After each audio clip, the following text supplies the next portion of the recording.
let's go back to one of the earlier things for a bit.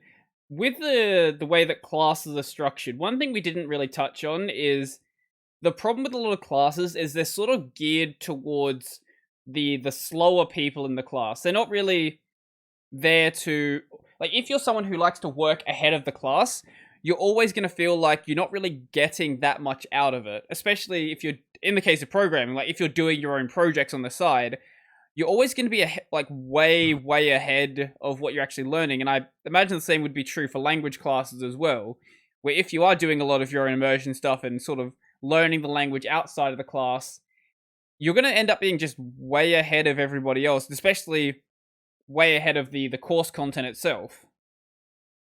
Yeah, like absolutely. Like that's also what I brought up in like my Russian video is that basically the classes move at the pace of either the slowest or fastest Mm-hmm. student or at the pace that the teacher decides. So it's like really weird. It's not really personalized. Mm-hmm. Like that's the issue. And I kind of feel like in general language classes should be a supplement rather than I feel like it's a good idea just because the way language classes work is that they often focus so much on grammar and Mm-hmm. like rote learning words and stuff like that and exercises, output exercises, that I feel like it's a good idea to learn on your own so that the language class will be more beneficial. Because if you move at the pace of the class, I feel like you move too fast grammatically, but you don't build up the intuition for the language. Mm-hmm. But if you study the language on your own, you already have motivation to learn the language. You are building an intuition for the language. You have a better vocabulary. So perhaps the output exercises in the class are more beneficial. And I suppose you can ask the teacher like questions you might have encountered yourself. And Mm-hmm. I suppose that way language classes can be pretty useful. But doing using only language classes to learn without doing any Mm-hmm. supplemental studying on your own, I feel like that's just not going to work. I think this is why I see more people recommend getting a tutor rather than doing Japanese classes, because with a tutor Yeah. you can sort of, like, obviously you're not going to learn everything from the tutor, but you're going to, when you have those lessons, you can sort of like get the tutor up to speed like where you're at right now and sort of work from there rather than having to work around what other people are learning around you. Yeah, it's like direct one-on-one time and stuff like that. Mm-hmm. Yep, definitely true. Like, yeah.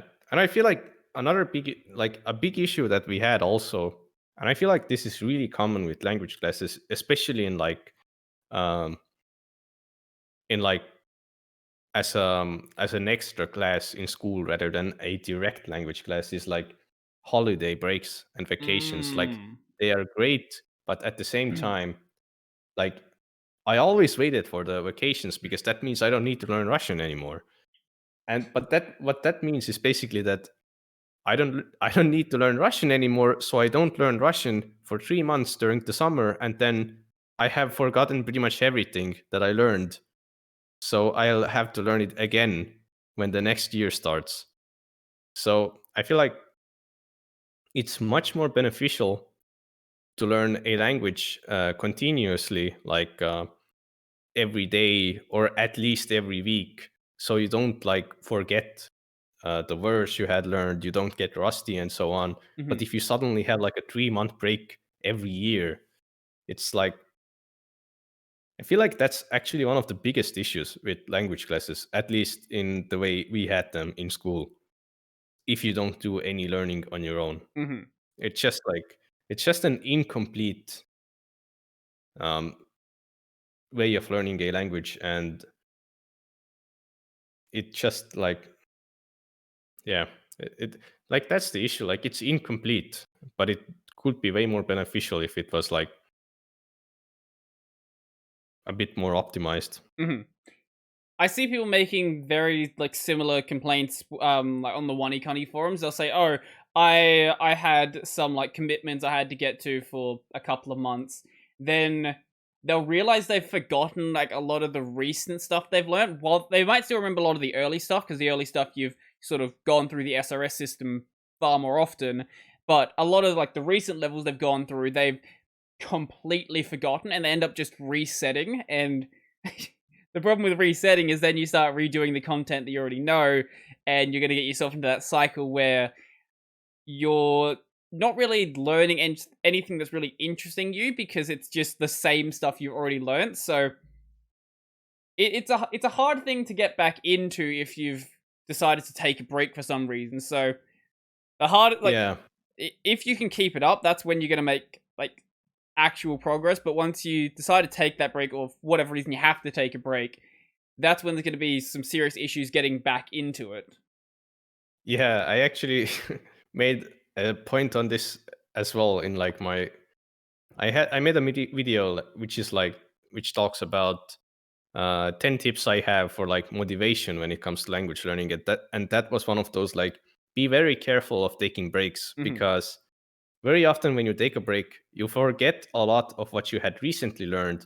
So you feel like when you get back, you have to do the same stuff over again, and it Hmm. feels like you've lost so much time into the break, and like getting back into it is so hard again. And like when the ball is rolling, when you haven't skipped a single day and everything is going great, then it's like it's constant progress. But when you have suddenly taken a month break, you feel like you have to, like, first of all, getting back into learning is like hard, Hmm.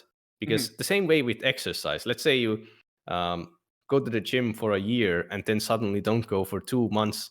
It's way easier to not go to the gym than it is to go to the gym. So you I have know to, that like, feeling.